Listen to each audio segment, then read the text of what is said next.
Цаг хөтөлбөр үзэгч та бүхэндээ зочны ярилцлагын цагаар үргэлжлэн хүрч байна. За манай өнөөдрийн зочноор Бүгд найрамдах Монгол Ард улсын ардын их хурлын депутат, улсын баг хурлын гишүүн, Монгол улсын үндсэн хуулийн цэцгийн гишүүн асан Жилхаач ав өргөдсөн байна. Орой мэндэргээ танд. Орой мэнд.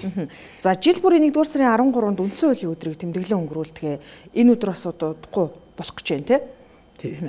Тэгэхээр яг одоо энэ өдөртөө холбогдуулаад та бас олон нийтэд ялангуяа одоо магадгүй залууст хандаж бас одоо яг энэ үндсэн хууль гэж юу юу юм бэ? Бид нар яагаад иргэн бүр одоо энэ үндсэн хуулийг одоо хайрлан дээдэлж ингэж хүндлэх ёстой юм бэ гэдгээс хоёлаа яриага эхлэе гэж бодож байна. Тэгэхээр үндсэн хууль бол одоо нийгмийн харилцааг зохицуулдаг гол толгуур суурь хууль гэж болно. Одоо манайхан бол ярьдаг эцэг хууль гэдэг. Тэгэхээр энэ үндсэн хуулиар тогтоосон юм хэмжээний хүрээнд бусад одоо салбарын органик хууль гэж ярьдаг хуулиуд тийм ээ, эрүүгийн хууль, иргэний хууль гэх юм уу. Зөвхөн энэ үндсэн хуулиар тогтоосон хэмжээ хязгаар хэмжээний дотор тэр хуулиуд батлагдсан байх ёстой. Тэгэхээр энэ нийгмийн харилцааг зохицуулсан тулгуур хууль. Тэгэхээр яагаад энэ хуулийг одоо зүгээр нэг дахин шүтэх биш, ойлгож, мэдэрч тэрийг мэдснийхээ үндсэн дээр өөрсдөө хямлаад нийгмийн одоо их ашиг хамгаалсан байдаг юм уу, улс төрийн өөрхий ихийг илж чадна. Зүгээр юу мэдгүй за энэ үндсэн хуулиа одоо ингээд дахиж шүтэх хэвээр биелүүл яах хэвээр юм шүү, дээдлэх хэвээр юм шүү гэдэг. Зүгээр нэг хоймортой залчаа байхгүй нь шүү дээ. Гэсэн үг биш. Энийг яаж сахин биелүүлэх үү, яаж хэрэгжүүлэх вэ гэвэл тэрийг ойлгож одоо тэрийг одоо бас тодорхой хэмжээнд уншиж судлах хэрэгтэй. Тэгжээж энэ үндсэн хуулийг одоо ачаал бүгдлийг ойлгох хэрэгтэй болно. Тэр үндсэн хууль бол Монгол улсын нийгмийн, улс төрийн эдийн засгийн харилцааг үндсээр өөрчилсөн ийм хууль, сүүлчийн үндсэн хууль бол.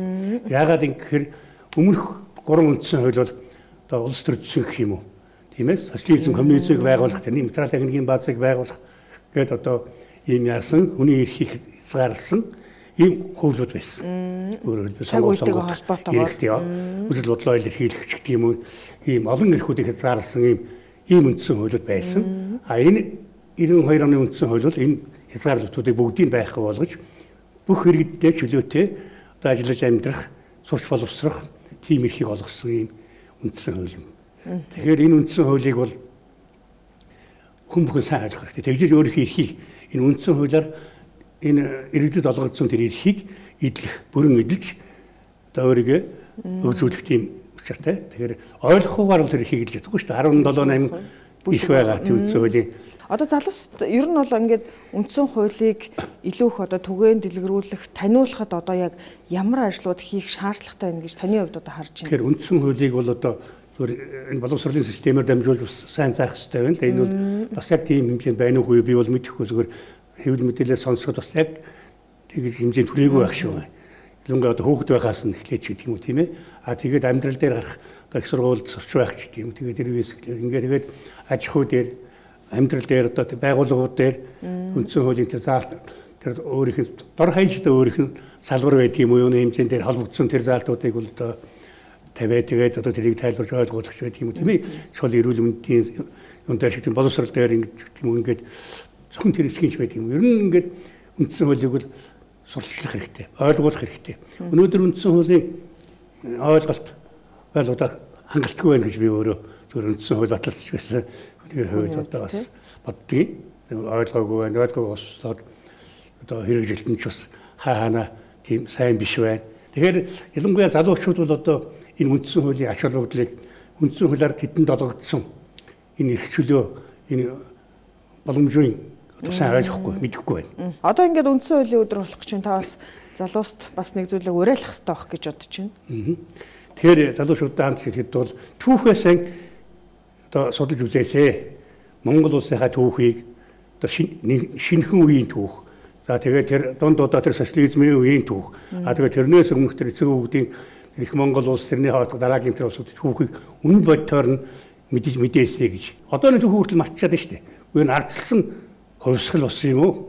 Энэ ардчилсан өөрчлөлт болсон юм уу гэж одоо мэдэхгүй шүү дээ. Залуучуудаа хамт хэлэхэд одоо шинэхэн үеийн түүх эсгэлээд ардчилсан үе өмнө ямар байж хагаад одоо ямар болсон ингэхгүй бол ойлгодгүй байхгүй. За мэдээж одоо ингээд бүх юм одоо чөлөөт нээлттэй болцсон алхан дээр тавьсан мэт одоо ингээд дэлгэгдсэн ийм орчин нөхцөлд байгаа үед бол мэдээллийн хаанаас ч одоо ямар ч их сурвалжаас авч болохоор болсон байна. Тэгэхээр мэдээж бас үндсэн хуультай одоо хуулийн өдөртөө холбогдуулаад иргэн бүр бас энэ үндсэн хуулийн ач холбогдлыг танин мэдээсээ хэд үе үечлэлээр нь одоо харьцуулж судалж үзээсээ одоо тодорхой хэмжээний мэдлэг мэдээлэлтэй болоосоо гэж зорьсны үндсэн дээр өнөөдөр бид цаг хөтөлбөрийнхаа зочны ярилцлагын буланд Жилхаа Чавгааг бас урьж оролцуулсан юм а. Мэдээлэл өгсөн танд бас үнэхээр их баярлалаа. Баярлалаа. Урьсан явдалд баярлалаа.